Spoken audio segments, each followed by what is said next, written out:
Hey guys, if you've been a Scrabble fan for any amount of time, I can pretty much guarantee you've heard of Joe Edley. Joe's a legend of the game and shouldn't really need an introduction, but in case you haven't heard of him, his list of accolades is quite extensive. Joe's the only player to ever win the North American Scrabble Championship 3 times, and if you ignore this other guy named Nigel Richards, he still has the most titles of all time. Joe's been an elite expert for well longer than I've been alive, and it's awesome to see him still competing at the very top of the game at 78 years old. Joe's sharpness and skills were on full display in a recent game against longtime expert Ken Kasney at the prestigious California Open. The game was not going well for Joe pretty much from the start. Ken opened with a big X play and then proceeded to bingo multiple times, culminating with his 74-point play of Gruntles to go up by 126 points, 394 to 268, before we reach the pivotal position here we'll be discussing in today's video. Let's take stock of Joe's situation. The first thing we observe is it's not good. Like I said, he's down 126 points, which is a ton, with only 4 tiles left in the bag, so the game is going to end pretty soon. He's got AIJNRSS, and the unseen tiles from his perspective, of which Ken has 7, are pretty well balanced. ACEHLLMOOTY. So with Joe having the troublesome J and no ability to bingo here, and Ken likely having a pretty flexible rack with that unseen pool, the situation seems actually borderline hopeless. Now, Joe here, almost certainly, if he wants any chance of winning whatsoever, needs to bingo. And as such, he needs to play at most 4 tiles, because if Joe plays more than 4 tiles, he's going to have fewer than 7 tiles on his next rack, and of course, that means he won't be able to bingo. So one play that jumps out as a possibility would be Jism for 39 points to the M. It scores well, gets rid of his J, which is going to be very hard to bingo with, and keeps the very well-balanced and bingo-prone leave of A and RS. Joe strongly considered this possibility, but he didn't like his chances.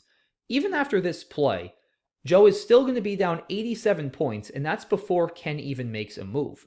Ken's probably going to score pretty well on his next turn, given there are a bunch of high-scoring tiles left, so Joe's likely going to be down over 100 again, and even if Joe bingos, say hooking an S on Duras, he's probably going to have a hard time scoring more than 70, maybe 80 at most, and in pretty much every conceivable circumstance, Ken is going to hold on and win this game.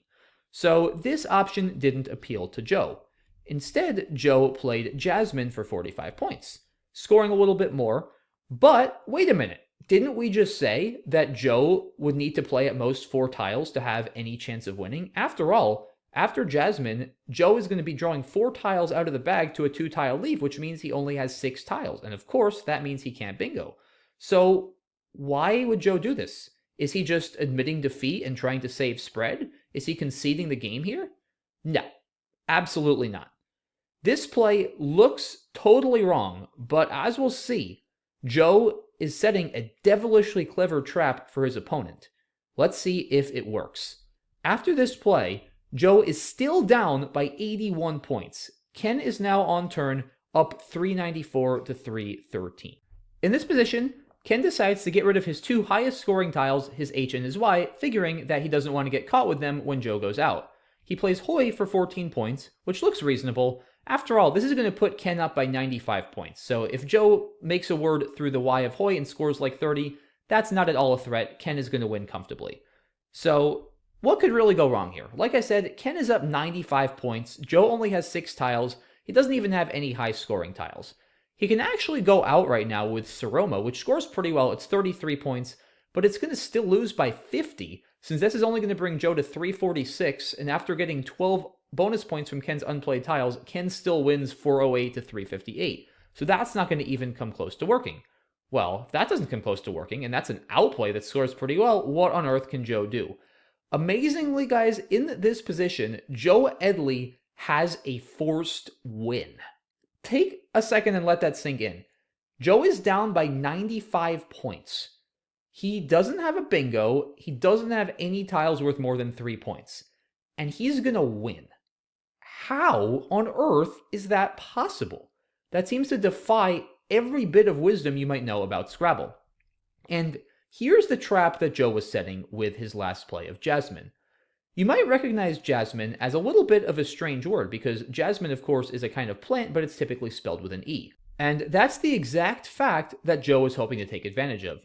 Joe did not have an E when he played Jasmine. He was hoping to draw it, and he did. The idea here is that Ken got rid of his one and only vowel with hoi.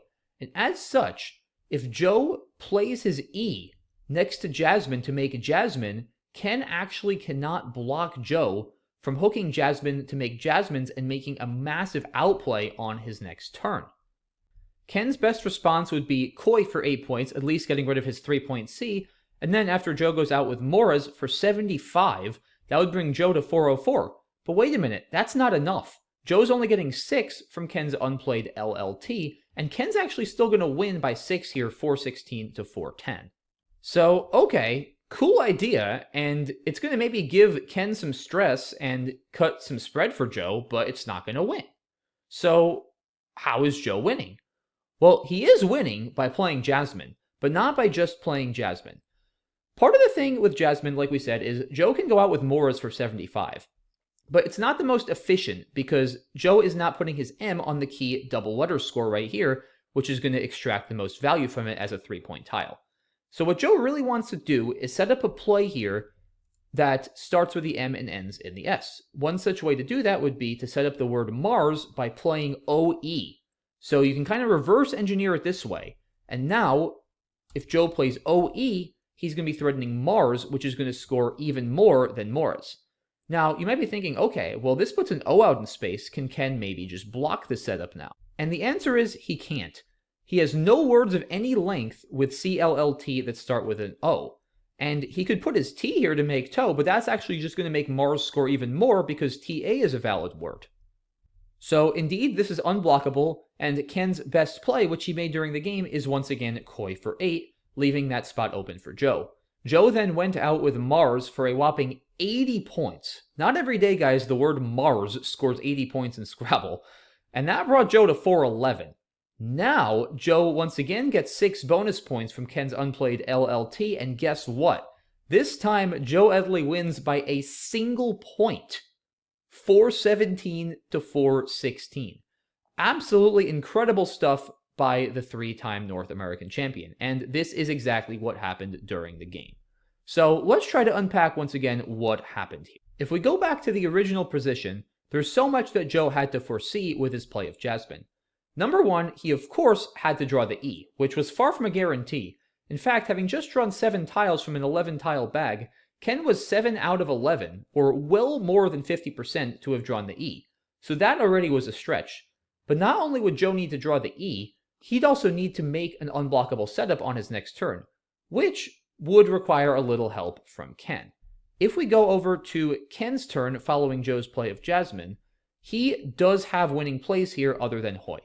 Ken's key mistake with hoi was not retaining a vowel, and this, guys, I think is the biggest lesson. In any endgame, and especially an endgame where you feel like you're only going to lose if something really bad happens.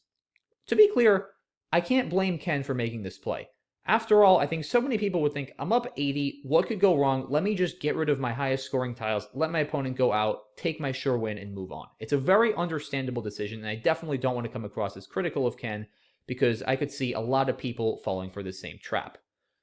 But technically, what Ken needs to do here is just realize that if he gets rid of his only vowel, he loses a lot of flexibility to respond to things he might not be foreseeing. So the safest option, guys, in these kind of endgames, if you don't feel like you can calculate everything, is to just keep a vowel and leave yourself more flexibility. There's a bunch of ways Ken could do this. His best option looks to be Hyla, a difficult play to see, but it scores 32 points. It also threatens to go out with Clot and Durl on the other side of the board. But again, this is a pretty hard play to see.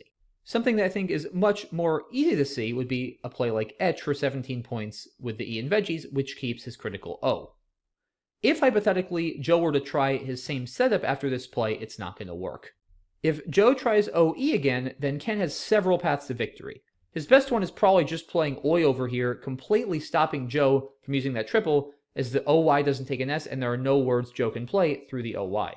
Even aside from that, something like Oi here is going to be adequate, because while Joe can still play something with Jasmine's, it's not going to be nearly as many points as Mars, and it's not going to be an outplay, and it's easy to see Ken will still hold on. And the only reason he's able to do this is, once again, because he retained his vowel. So, once again, guys, even if you look like you're in a very comfortable position, be extremely careful about not keeping any vowels in the endgame, because sometimes bad things can happen.